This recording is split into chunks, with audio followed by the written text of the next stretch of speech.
In 1911, the most famous painting in the world was stolen from the Louvre.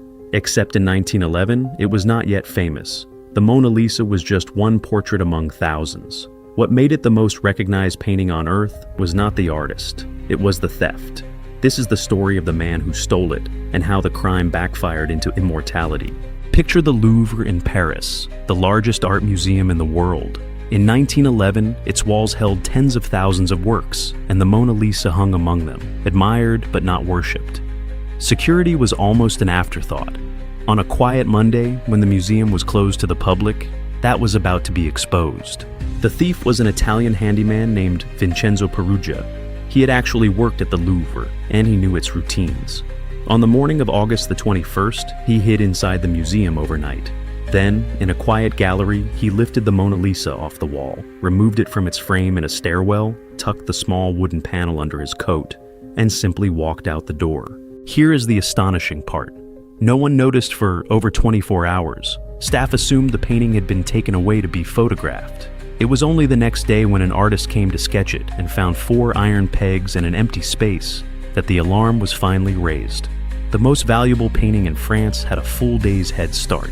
What followed was a media explosion. The Louvre closed for a week. France sealed its borders. Newspapers ran the empty wall on their front pages. Crowds lined up, not to see the painting, but to stare at the blank space where it had hung.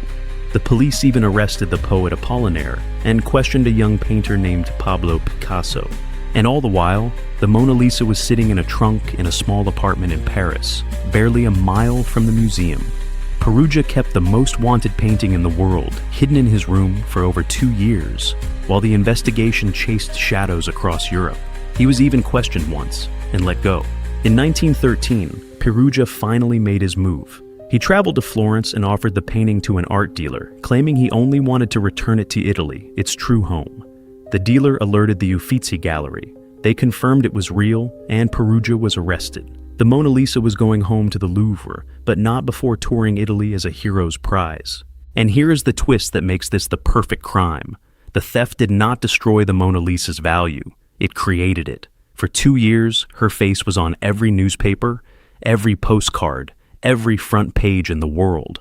A quiet Renaissance portrait became a global celebrity. The most famous painting in history was made famous by the man who stole it. And the law?